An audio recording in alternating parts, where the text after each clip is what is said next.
הסיפור הזה עכשיו יותר מ-20 כלבים טיפוליים חולקו מאז 7 באוקטובר לתושבים בעוטף, חלקם שורדי הטבח והשבי בעזה. כתבתנו טל סבג ליוותה את המשתקמים ואת החבר על 4 החדש שלהם. היא מבלבלת אותי. כל בוקר מלקקת. אנחנו אנשים שלמים יותר, טובים יותר, שמחים יותר, רגועים יותר. זהו, חברה, מטפלת בי, כשאני אטפל בה, שנינו הרבה יותר מאושרים. היא דבר הכי חמוד בעולם. מתי היא ביקשה פעם ראשונה כלב? היא ביקשה מלא פעמים, אני לא כל כך זוכרת מתי, אבל אני תמיד היה לי משפט קבוע שהייתי אומרת, כשאת תהיי מספיק גדולה להוציא כלב לבד, זה היום שאנחנו נביא כלב. כמו שאת מבינה, זה לא קורה במועד הזה. מתישהו בחודש אוגוסט, הוא מגיע אלינו כזה כדור פרווה קטן, שאי אפשר לא להתאהב בו. קצת יותר משנתיים חלפו מאז חזרה דניאל אלוני עם ביתה אמיליה מהשבי, והחיוך לא יורד מפניה כשהכלב מיילו בידיה. גם כשהיא מספרת על הרגעים הקשים בשבי, היא מתנחמת בנוכחותו המרגיעה. מולי עומדים בחוץ בערך 5 מחבלים עם קלאצ'ים שלופים לעברנו, וכמו שאני אומרת תמיד, מסיבה שאני לעולם לא ידע, הם לא יורים בנו, הם מוציאים אותנו מתוך הבית הבוער, מפרידים ביני ובין אחותי, ובהמשך אנחנו נחטף בנפרד לעזה, אני עם הבת שלי והבת שלה, התאומה השנייה. את חובה איזשהו מצב שמבחינתי הוא היה כמעט חוויה חוץ גופית, כי אני אמרתי לעצמי, או שאני באמצע אירוע מוחי, או שאני חולמת, אבל לא יכול להיות שהדבר הזה קורה. מיילו נועד לסייע בעיקר לאמיליה הקטנה, שבחרה שלא להשתתף בריאיון. את יודעת שמאוד רציתי שהיא תצטלם גם לכתבה, כי אני חושבת שהחיבור בינה ובינו זה מאוד יפה להראות את זה, אבל היא סרבה, היא לא הרגישה בנוח עם הצילומים. אבל אחד הדברים הראשונים שהיא שאלה אותי, למה זה משהו שקשור לחטופים? מיזם Friends at Hands Families מעניק ומתאים ללא עלות כלבים לצרכים רגשיים של נפגעי 7 באוקטובר, בהם גם שורדי שבי. לדעתי בשבועיים הראשונים כשקיבלנו אותו, היא בוכה על משהו, היא בוכה, אני לא זוכרת באיזושהי סיטואציה, והיא יושבת על הרצפה וככה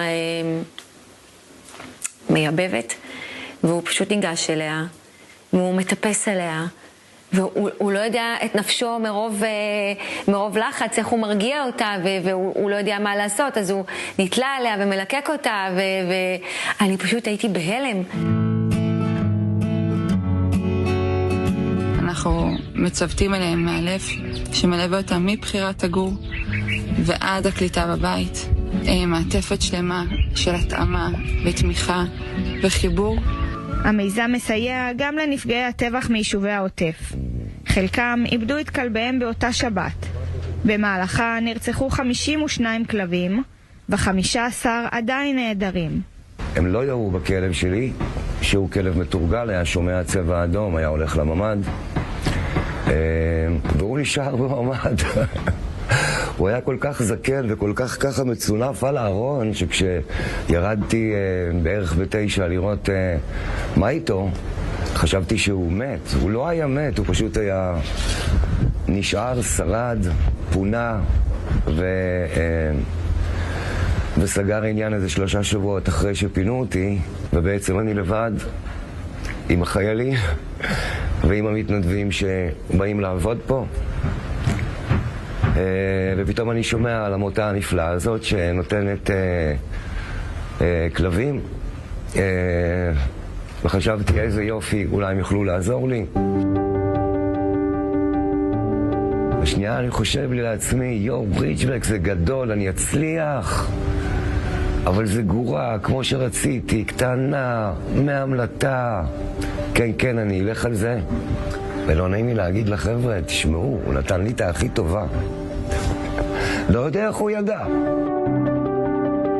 כל משפחה הכלב נותן לה איזשהו מענה קצת אחר, ולכן גם בחירת הכלב תהיה עם דגשים מעט שונים.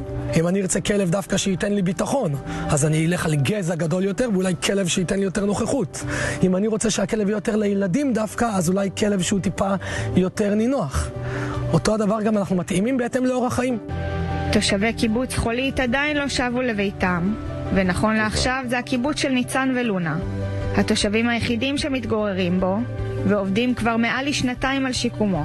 לונה היא ממשיכת דרכו של ג'וני. וג'וני, היינו צוחקים שהוא מתמחה במנהרות, עוד לפני שהמנהרות היה להיט. אז אנחנו מסתלבטים על לונה, שהיא עכשיו חופרת המנהרות לעזור לי בהשקיה. קטעים. היא קצת עוזרת לי מדי כבר, היא עכשיו כבר מוציאה את הצינורות לבד. יש קטע. בוקר טוב, הם מסתובבים בקיבוץ, עושים דברים, מטפלים בהשקיה, ביזומים קצת, ואמא הבטחת אותי. לא רחוק משם משפחת אנושי, שפונתה לרביבים, מחכה כבר לחזור לבית בחולית, הפעם עם בן משפחה נוסף, הכלב מנגו. למה קראת למנגו? אחרי שאני אוהבת פרות. הגענו למלון והבטחנו לה שכשנתמקם אז נביא כלב. לא הבנו כמה זה חשוב היה. ככל שהזמן עבר ראינו כמה קשה לה עם הרבה גירויים וקשה לה עם רעש. עדיין קשה לה עם רעשים, אבל בוא נאמר שמאז שמנגו הגיע אז רואים את השינוי. היה לנו ברור שהיא צריכה את זה כי היא מאוד רצתה את התוספת מגע הזאת, את החום, והחתולים פשוט לא יכלו לספק את זה, ואנחנו בטח שלא רלוונטיים. להגיע בסוף למשפחה מסוימת, שאתה שומע מה היא עברה, באוטומט כבר יש שם משהו הרבה יותר עמוק ורגשי. כי באילוף אפשר להיות מאוד סטריקט, צריך את זה, את זה, את זה. פה זה לא אותו אילוף. פה אני צריך לשים קודם את האנשים.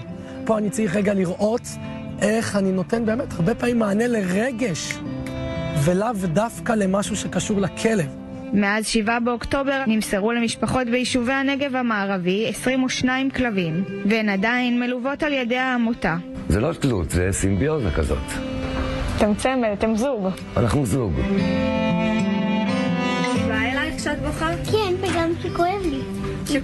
מה היא עושה כשכואב לך? מלוקחת אותי. משפחות נוספות מחכות גם הן לכלב, וכעת העמותה פונה לגיוס המונים נרחב, כדי שיוכלו להעניק למשפחות ששרדו את הנורא מכל, את החום והאור של הכלבים הטיפוליים.